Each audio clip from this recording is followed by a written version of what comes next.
I think what's interesting about it is that it's here to stay in my mind.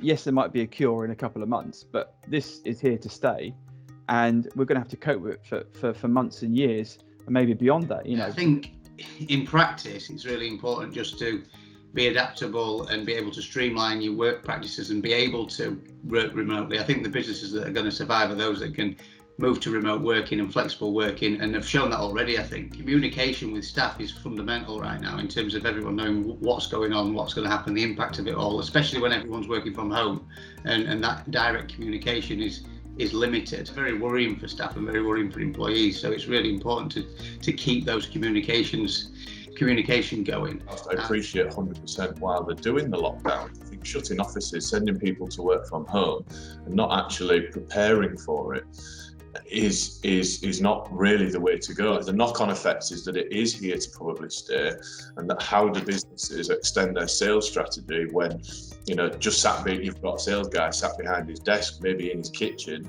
How is he creating business? Because it's not the normal way, and I think that's the biggest thing that we have to learn to adapt to.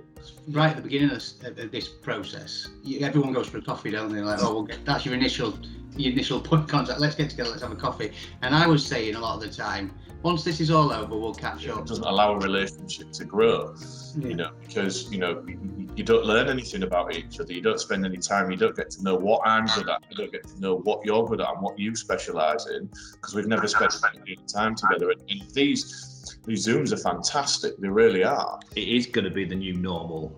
You know, we're not going to sort of come back in the new year and it's all back to, we're meeting for a coffee, the networking is all started up again. So businesses need to now start really looking at the business plan again, you know, again, the short term, but especially over the next 6 months. Because from our point of view as well, you know, and what Gareth touched on earlier, is that we're all about face-to-face and meeting people.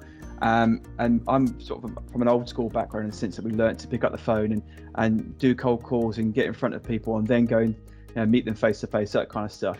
That's all changing now. I think we're being forced down the social selling route, basically, where we're going to have to embrace LinkedIn, you know, videos that we're doing now, and various other ways of trying to, you know, get some contacts and build rapport. But I must admit, I'm struggling to build some rapport on video. It really is difficult. They're a lot more tiring than driving an hour to have a meeting with somebody face to face.